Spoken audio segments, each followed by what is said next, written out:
Union bill entry போடும்போது உங்களுக்கு யூனியன்ல இருந்து வரக்கூடிய பில் என்ட்ரி போடும்போது நமக்கு வந்து ஆக்சுவலா 2 என்ட்ரி போய் பாஸ் ஆகும். ஒரு என்ட்ரி என்னன்னா 1ஆம் தேதியில இருந்து 10ஆம் தேதி வரைக்கும் நாம வந்து யூனியன் பில் என்ட்ரி பண்ணலாம். 10 நாளைக்கு ஒரு தடவை வருது இல்லையா? 10ஆம் தேதி வரைக்கும் என்ட்ரி போடும்போது 10ஆம் தேதி எனக்கு யூனியன்ல இருந்து வர வேண்டிய இனங்கள்ல எனக்கு இவ்வளவு வரணும்னு சொல்லி கணக்கு எடுக்கணும்.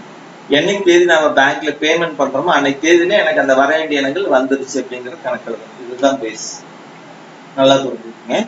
இதை நம்ம என்ட்ரி போடுறதா இருந்தா தகவல் பதிவுல இதே வவுச்சர் பதிவுல பார்த்தீங்கன்னா ஒன்றிய பால் விற்பனை பதிவுகள்னு சொல்லி தெரியுதா? இதுல போனீங்கன்னா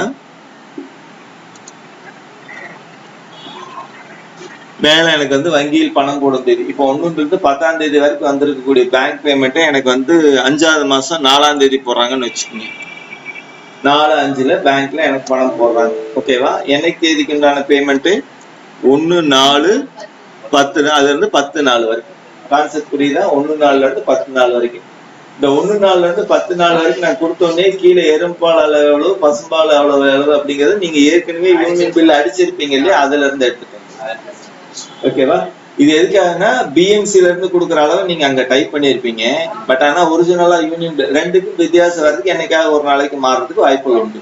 அந்த மாதிரி வார்ச்சுன்னா உங்களுக்கு அவங்க இன்டிமேஷன் கொடுக்கணும். நம்ம அந்த இன்டிமேஷன் கொடுத்து நம்ம கேர் எடுத்துக்கலைனாலோ இல்ல அந்த இன்டிமேஷன் அவங்க வந்து சேரலைனாலும் அந்த வித்தியாசம் இங்க தெரிஞ்சுக்கணும்.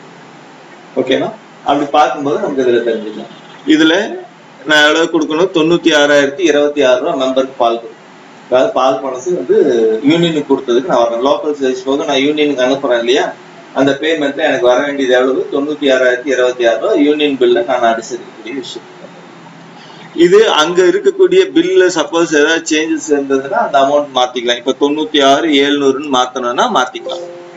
அப்படி மாத்தறதா இருந்ததுன்னா நாம அடிச்சிருக்கக்கூடிய டிஎம்ஆர் ரிப்போர்ட்ல இந்த வித்தியாசம் இருக்குன்னு. ஓகேவா? அந்த டிஎம்ஆர் ரிப்போர்ட் என்னங்கிறது செக் பண்ணிட்டு அந்த ஒவ்வொரு நாளைக்கு என்ன பால் பணம் வந்திருக்குங்கிறது யூனியன் பில்ல போயிட்டு நீங்க என்ட்ரி மாத்தினீங்கன்னா வேலை முடியும். கரெக்டா? இப்ப 96,700 நான் ரவுண்டா ரிட்டர்ன் கொடுத்துட்டேன். ஓகேவா? பட் ஆனா இங்க நமக்கு வித்தியாசம் எவ்வளவு இருக்கு? அங்க டிஎம்ஆர் ரிப்போர்ட்ல இருக்க 96,026 இருக்கு அப்படிங்கிற மாதிரி கணக்கு. நான் இதுல வந்து மாட்டு தீவனத்துக்காக நான் 12,500 ரூபாய் பிடிக்கிறேன்னு வச்சு பில்லுல பிடிச்சிருக்காங்க. எவ்வளவு?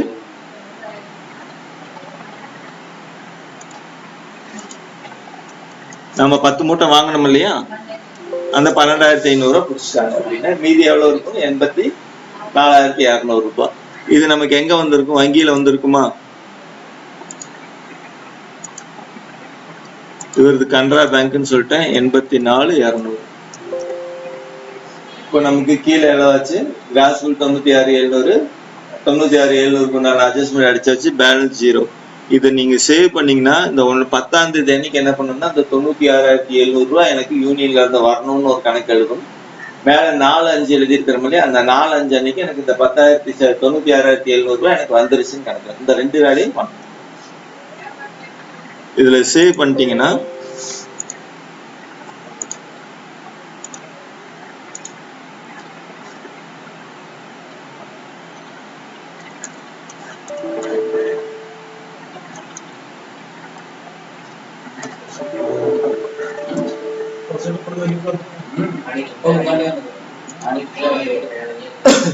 பத்து நாளைக்கு பாத்தீங்கன்னா ஒன்றிய பால் விற்பனை வர வேண்டிய இடங்கள்ல நமக்கு எவ்வளவு வந்திருக்கணும்? ஒன்றிய பால் விற்பனை ஆனா வந்து 1/4 to 10 நாள் நமக்கு 96,700 ரூபாய் வந்திருக்கணும். இது வரவு பக்கம் என்ன இருக்கும்? எனக்கு தீவன விற்பனை பண்ணதுனால ஒன்றிய பால் விற்பனை பண்ணதுனால எனக்கு 96,700 ரூபாய் வரவுங்கிறது அந்த இடத்துல எழுதிடும். ஓகேவா? 10 நாளைக்கு சேர்த்து 96,700 ரூபாய் எனக்கு வரவு வந்துருச்சுன்னு எழுதிடும். செலவு பக்கம் என்ன இருக்கு? வர வேண்டிய எனக்கு திருப்பி வரணுங்கிறது எழுதும். இதே 4/5 அன்னைக்கு என்ன பண்ணுன்னா